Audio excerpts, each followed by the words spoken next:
Commander James Walker stood at the reinforced window of humanity's last fortress, his tired eyes fixed on the darkening sky above Mount Everest. The alien ships looked like black stars, their metal surfaces drinking in what little sunlight remained. At 53 years old, he was probably the last military commander alive on Earth, though he couldn't be sure anymore. Global communications had failed 3 days ago. Status report. He called out to the handful of soldiers still manning their stations in the control room. The fortress, carved deep into the mountain's heart, hummed with dying energy. "Sir, our shields are at 12% and falling," reported Private Mike from his console. The young soldier's face was streaked with dried blood from a wound he'd refused to leave his post to treat. "We've lost contact with bunkers 3 and 4. James nodded slowly, his hand touching the cold glass. 5 years. That's all it had taken for humanity to fall.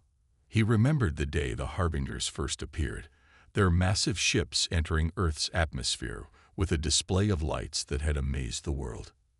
They had come in peace, or so they claimed. The memory made his jaw clench. The Harbingers had shared some of their technology, cured a few diseases, helped clean up some pollution. For 6 months, they played the role of humanity's benefactors perfectly. Earth's governments had relaxed, opened their arms to their new alien friends. Then came the day of betrayal. James watched as another explosion lit up the slopes below, the fortress's outer defenses falling one by one. He thought about his wife Mary and their daughter Lisa, safely hidden away in Project Chrysalis. At least, he hoped they were safe.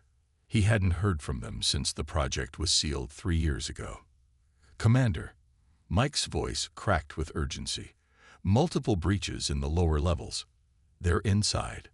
James turned from the window, his weathered face set with determination. "Initiate Protocol Omega," he ordered, his voice steady despite knowing what this meant. "Wipe all databanks. Nothing falls into their hands."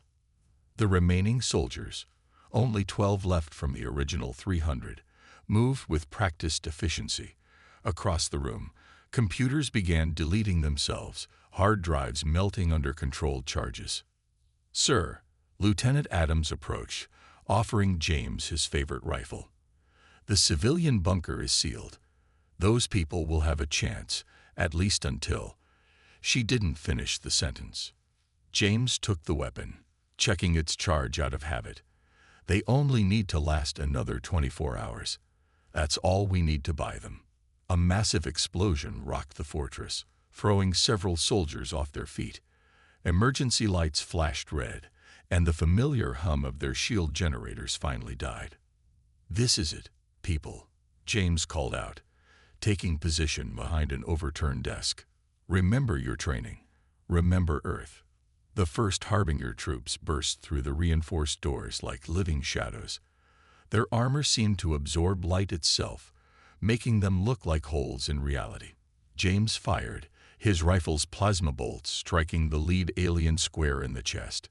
It fell, but 3 more took its place. "For humanity," someone shouted, and the room erupted in chaos. James fought with the desperation of a man who knew he was already dead. His soldiers, the last trained fighters on Earth, gave better than they got. Each one fell only after taking multiple aliens with them. As the battle raged, James thought about Project Chrysalis one last time. The Harbingers thought they knew everything about Earth's defenses, about humanity's capabilities. Their arrogance would be their undoing. A plasma bolt caught him in the shoulder, spinning him around.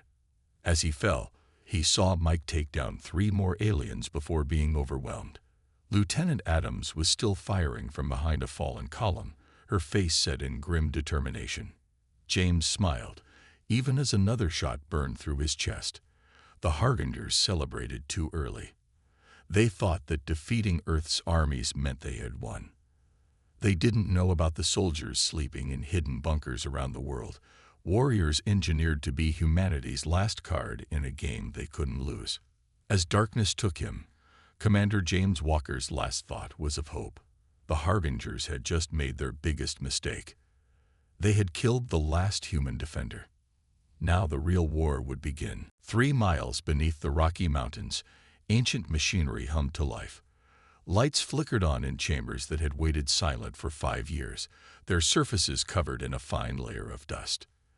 In the main control room, screens lit up one by one, casting a blue glow over banks of computers that had been built for this exact moment. Warning: surface defense facilities lost. Initiating Protocol Chrysalis, announced a calm artificial voice. Beginning revival sequence. In the central chamber, hundreds of metal pods lined the walls, each containing a sleeping figure. Frost melted from their surfaces as heating elements activated. Steam rose from vents, and medical monitors began displaying vital signs. Pod A001 opened first, its occupant taking his first breath in 5 years. Major Thomas Reed's eyes snapped open, his enhanced muscles tensing as awareness returned. The pod's internal systems had kept his body from aging, maintaining him at his physical peak of 30 years old. "Welcome back, Major Reed," the facility's AI greeted him. "Current date is August 15, 2047. The surface war has ended. Commander Walker and the last human forces fell 12 hours ago." Thomas sat up slowly, his enhanced vision quickly adjusting to the dim light. His mind felt sharp, free from the usual grogginess of long sleep. The genetic modifications had worked exactly as designed. "Status report," he ordered, his voice rough from disuse. "All systems operational. 300 similar facilities worldwide are now activating. Your pod was designated for first revival due to your command experience and prototype enhancements." Thomas stood, testing his balance. His muscles responded perfectly, perhaps even better than before. He walked to a nearby mirror, examining himself. He looked exactly the same as the day he went under, though his eyes now had a subtle silver ring around the iris, a side effect of the neural enhancements. "Show me what happened while we slept," he commanded. The main screen lit up with footage from the final battle at Mount Everest. Thomas watched Commander Walker's last stand, his enhanced mind processing and analyzing every detail of the Harbinger's attack pattern. "Their technology is impressive," he noted, "but predictable. They rely too heavily on brute force." "Correct," the AI responded. "The Harbingers have begun worldwide resource extraction, believing Earth to be conquered. They have no knowledge of Project Chrysalis or the Sleeper program." Thomas walked to the weapons storage unit as it opened automatically. Inside, he found his custom gear, a suit of advanced armor that could bend light around it, making him nearly invisible. The weapons were familiar. He had helped design them himself. "Begin reviving the others," he ordered, starting to suit up. Priority Sequence Alpha.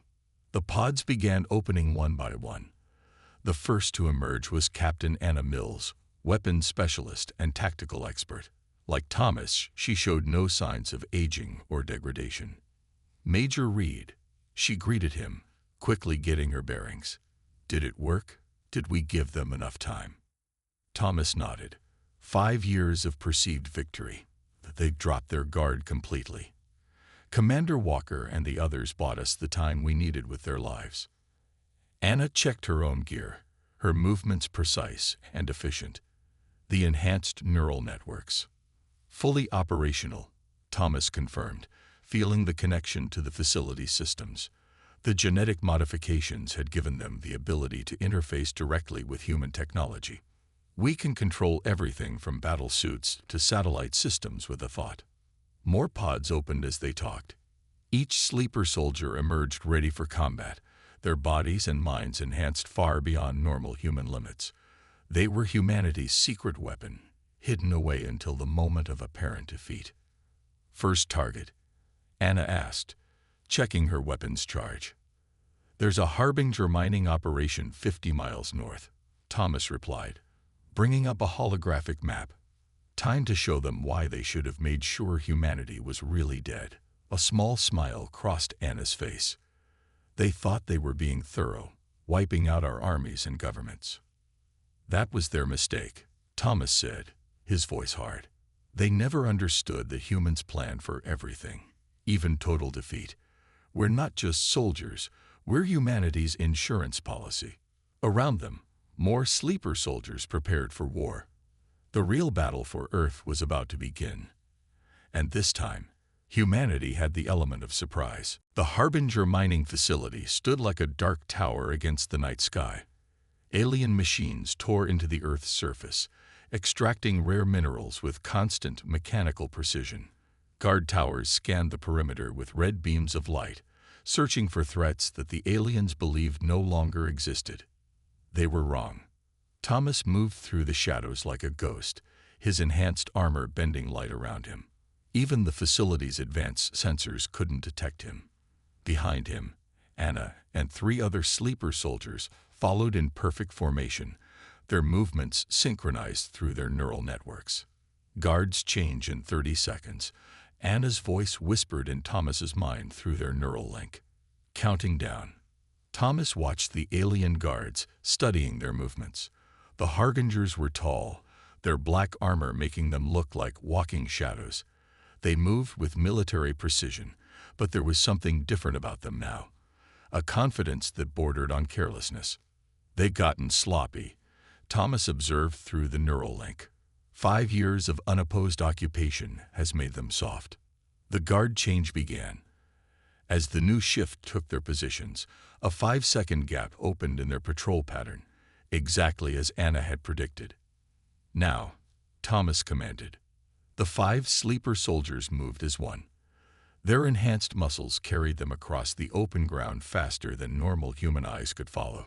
Thomas reached the facility's wall first, his gloved hands finding impossible purchase on the smooth metal surface. The genetic modifications allowed him to climb like a spider, silent and sure.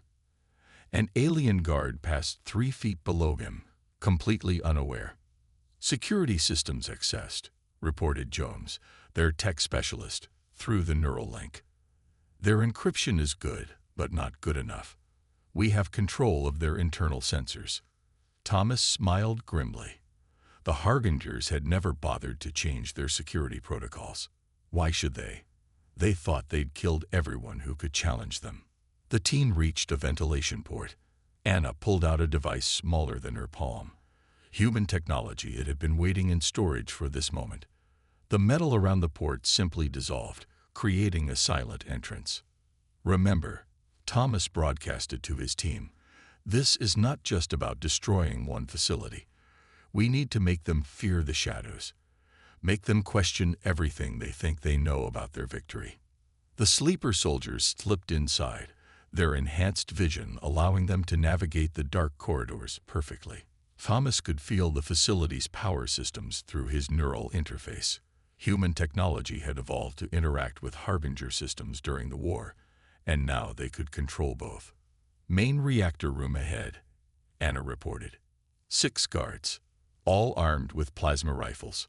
Thomas sent tactical data through their neural link, a complete attack plan forming in their shared consciousness.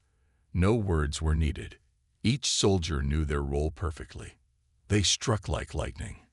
Thomas dropped from the ceiling behind 2 guards, his hands finding critical points in their armor that normal humans wouldn't know existed. The aliens fell silently. Anna moved like water through the air, her enhanced strength letting her snap alien weapons before they could be fired. The entire fight lasted less than 10 seconds. "Charges set," Jones reported, placing small devices around the reactor. They were using old human explosives, something the Harbinger sensors weren't calibrated to detect. Thomas accessed the facility's communication system through his neural interface.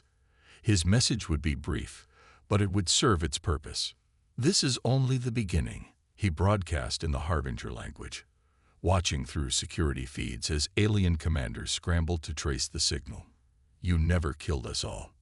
You never could." The team was already outside when the charges detonated. The explosion was precisely calculated, large enough to destroy the facility but small enough to look like an accident. As they watched from a safe distance, the dark tower collapsed in on itself.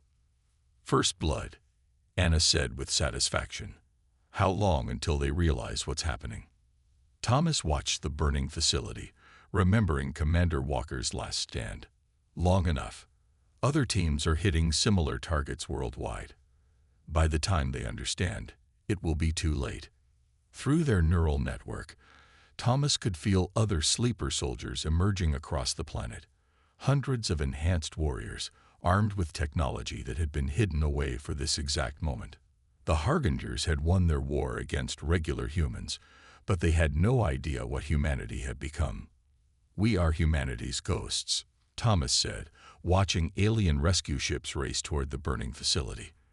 And ghosts are about to haunt their every step. 1 week after the first strike, the Harbinger High Command gathered in their main base, a massive floating fortress above the ruins of New York City. Emergency alarms flashed as reports came in from around the world. Another mining facility had gone dark in Russia. A processing plant in Brazil had mysteriously exploded. Supply ships disappeared without trace over the Pacific. Below the alien fortress, hidden in the abandoned subway tunnels, Thomas and his team watched through hacked security feeds. Their neural interfaces let them see everything happening in the fortress above. "They're scared," Anna said, studying the aliens' movements through their shared neural network. "Look at how they're clustering their forces. Defensive formations." Thomas nodded. "Fear makes them predictable." "Jones, what's the count?" Jones, monitoring their global network, responded instantly. 37 Harbinger facilities destroyed. No sleeper casualties. Teams report all enhanced abilities working beyond expectations. Regeneration rates at 200% of projected levels. Thomas touched the wall of the tunnel, feeling the vibrations of the city above through his enhanced senses. The genetic modifications had changed them in ways they were still discovering. Each sleeper soldier was now stronger, faster, and more resilient than any human had ever been. "Show me the command structure analysis," he ordered. A hologram appeared from Anna's wrist device, displaying a complex web of Harbinger command relationships.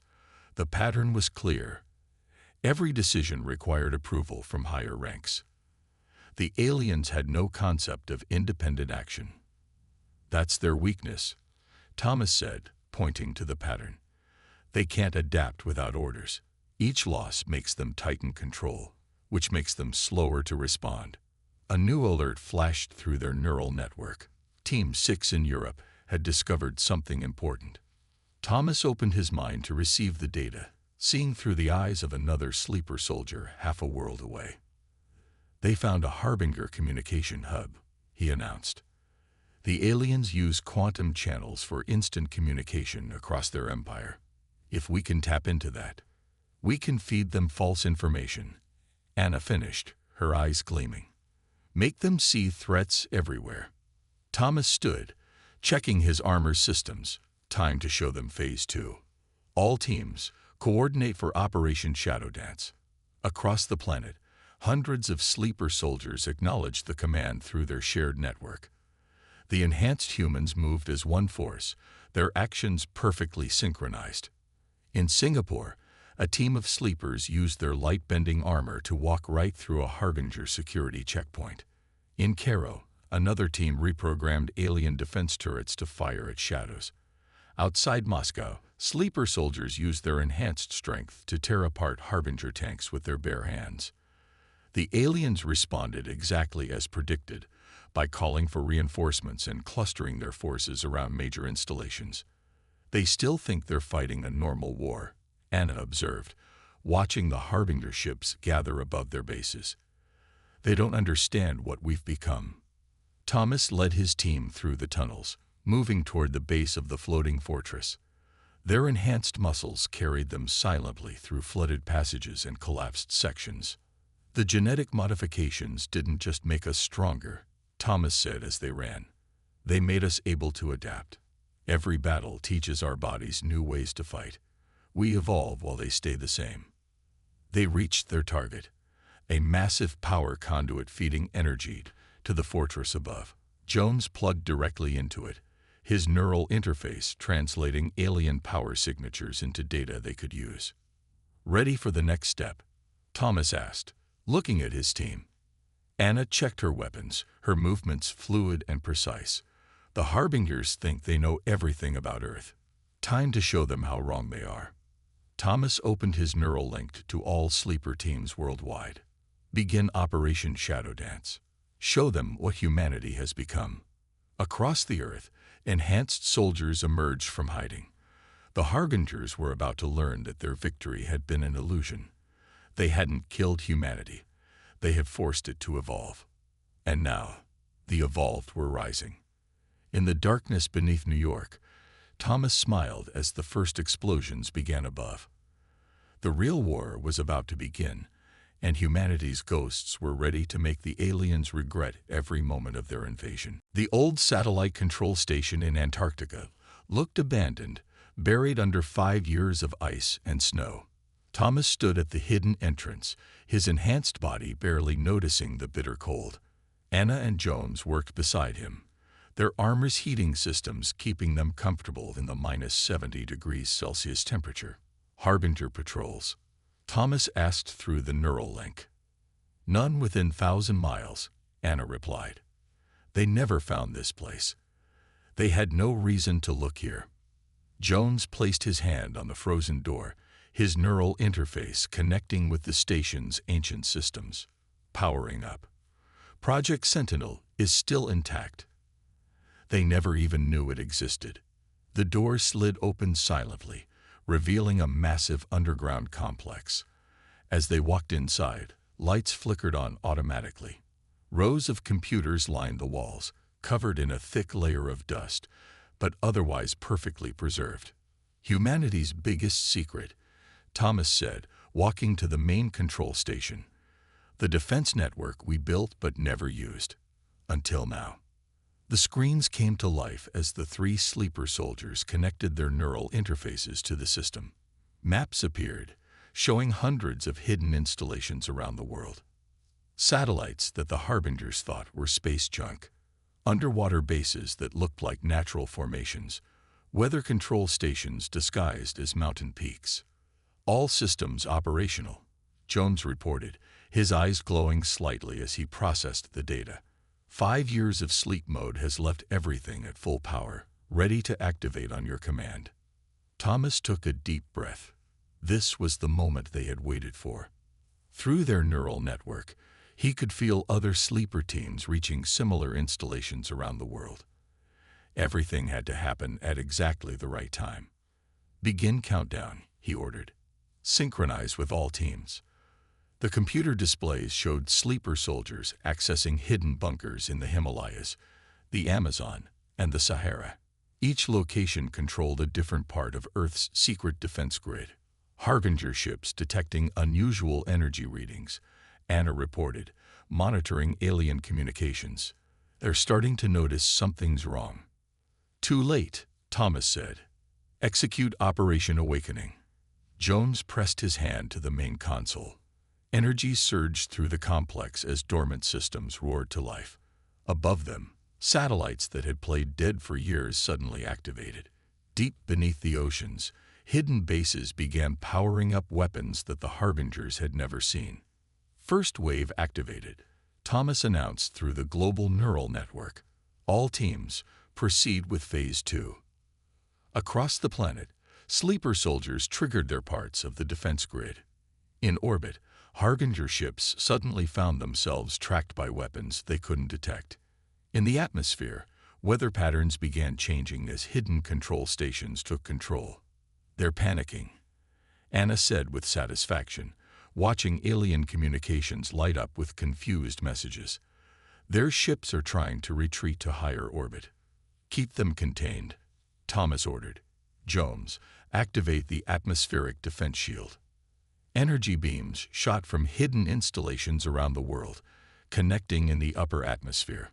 A barely visible dome of force began forming around the Earth, trapping the Harbinger fleet inside. Multiple alien ships attempting emergency launches, Anna reported. They're calling for reinforcements from their home world. Thomas smiled grimly. Show them why that's a bad idea. Hidden laser arrays emerged from mountain peaks and ocean floors, targeting every Harbinger ship attempting to escape. The aliens had spent 5 years believing they had conquered Earth completely. They never imagined that humans had built a planetary defense system and simply waited for the right moment to use it. All systems fully operational, Jones announced. The entire network is awake and under our control. Earth is now the most heavily defended planet in this sector of space. Through their neural link, Thomas could feel the satisfaction of sleeper teams worldwide. Humanity had planned for this moment for years, hiding their true capabilities until the enemy had grown complacent. Send the message, he ordered. Anna activated the global broadcast system. Across every frequency in the Harbinger language, a simple message played. You thought Earth was defeated. You thought humans were extinct. You were wrong.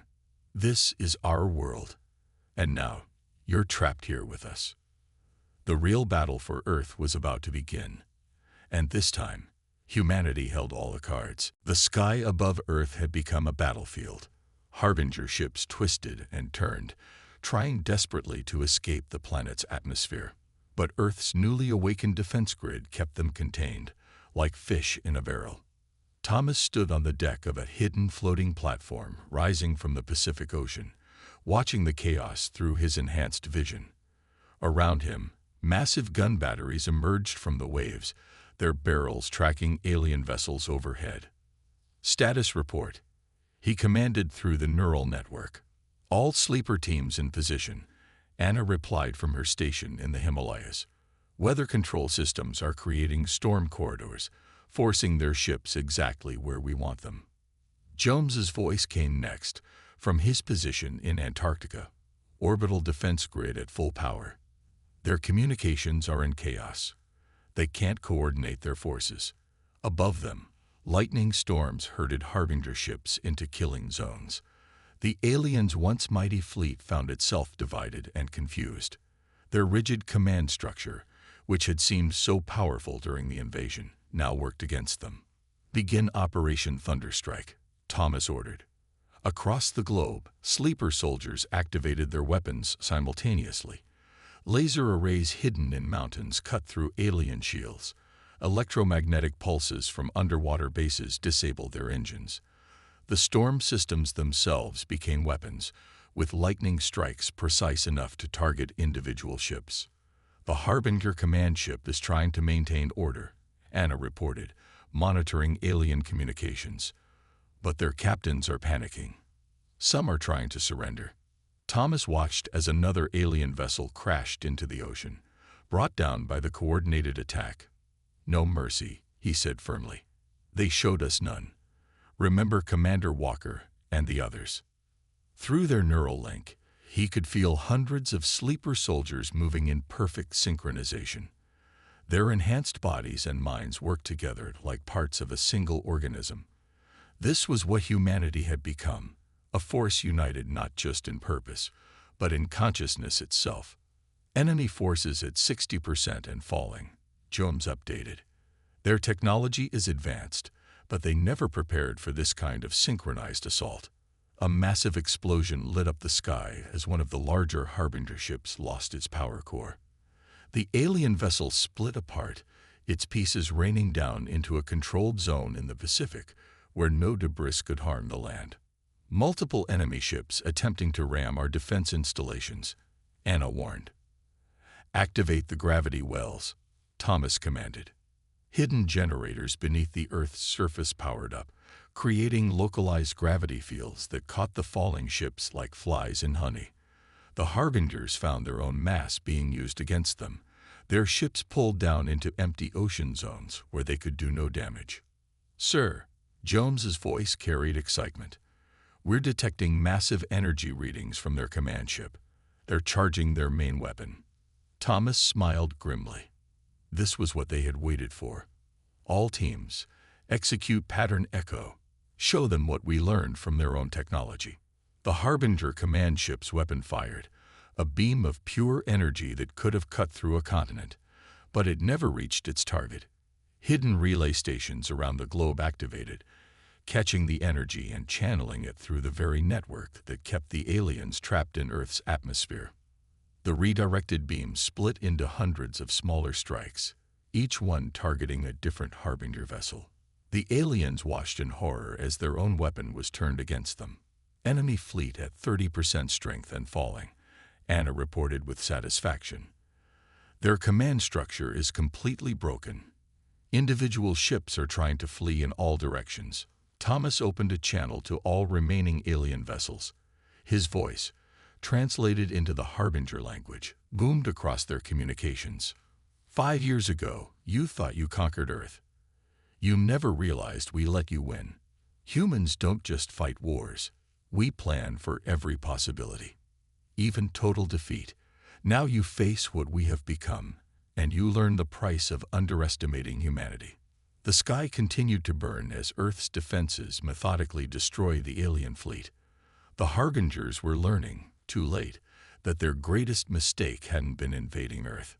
Their greatest mistake had been giving humanity time to evolve. The Harbinger mothership hung in the sky like a wounded beast, its once gleaming surface now scared by battle. It was the last alien vessel still fighting, holding position above the ruins of what had once been New York City. Thomas stood at the head of his assault team, their shuttle approaching the massive ship. Through their neural network, he could feel Anna and Jones beside him, along with 20 other sleeper soldiers. All of them were ready for this final battle. Remember, Thomas broadcast to his team, this isn't just about victory. This is about sending a message to their entire species. The shuttle docked with the mothership using codes they'd stolen during the battle. As the airlock opened, their enhanced senses detected hundreds of Harbinger soldiers waiting inside. They're afraid, Anna noted, feeling the aliens' movements through her enhanced perception. Their fear smells different from human fear. Sharper. Thomas nodded. They should be afraid. Humanity isn't what they thought we were. Move out. The sleeper soldiers burst into action. Their modified bodies moved faster than the aliens could track, their light-bending armor making them appear as nothing more than blurs. The Harbinger troops fired their weapons in panic, but the enhanced humans were already gone, striking from new positions. Control room is 3 levels up, Jones reported through the neural link, his mind connected to the ship's systems. They've sealed all bulkheads. Thomas smiled grimly. Show them why that doesn't matter. The sleeper soldiers moved as one, their shared consciousness coordinating every action perfectly. They didn't fight like individual warriors. They fought like cells in a single organism, each movement supporting the others. Harbinger defenses crumbled before them. Sealed doors were ripped apart by enhanced muscles. Energy shields failed against weapons specifically designed to counter them. The aliens had spent 5 years thinking they'd killed humanity, never realizing they'd forced it to evolve into something far more dangerous. Supreme Commander detected in the control room, Anna reported as they fought their way upward. He's sending a message to their homeworld. Let him, Thomas replied. They need to see this. They reached the control room doors, which were sealed with the strongest materials in the Harbinger arsenal. Thomas placed his hand on the metal surface, and his enhanced body began to glow slightly as it adapted to the challenge. Now, he commanded. 22 sleeper soldiers struck as one, their combined strength focused through their neural network. The unbreakable doors shattered like glass. Inside, the Harbinger Supreme Commander stood surrounded by his elite guards. The alien leader was taller than the others, his black armor decorated with symbols of rank. Impossible, the commander spoke in his own language, but the sleepers' enhanced minds translated automatically. We killed you all. No, Thomas replied in perfect Harbinger speech. You killed who we were, and in doing so, you created who we are. The final battle was brief but intense. Enhanced humans moved through the alien guards like ghosts, their modified bodies adapting to each new weapon and tactic the Harbingers tried. The Supreme Commander fought to the end, but against humanity's evolved form, he never had a chance. As the alien leader fell, Thomas connected to the ship's communication system. The message would carry to every Harbinger world, every colony, every outpost. People of the Harbinger Empire, He broadcast, "You thought Earth was an easy target. You thought humans were simple creatures you could conquer and destroy. You were wrong. We are humanity's next step. We are what your invasion created. Remember this day. Remember what happened when you forced humanity to evolve." Through the neural network, Thomas felt the activation of hidden bunkers around the world. Pods opened, releasing the civilians who had slept through the war. Among them were the families of those who had fought and died, including Commander Walker's wife and daughter. "What now?" Anna asked, looking out at Earth through the mothership's viewport. "Now," Thomas replied, watching the sunrise over their liberated planet, "we rebuild, and we make sure no one ever underestimates humanity again." The sleeper soldiers had fulfilled their purpose. They had proven that humanity's greatest strength wasn't in its weapons or technology, but in its ability to adapt, to evolve, to become whatever it needed to be to survive. Earth was free, and its children had become something new, the next chapter in human evolution.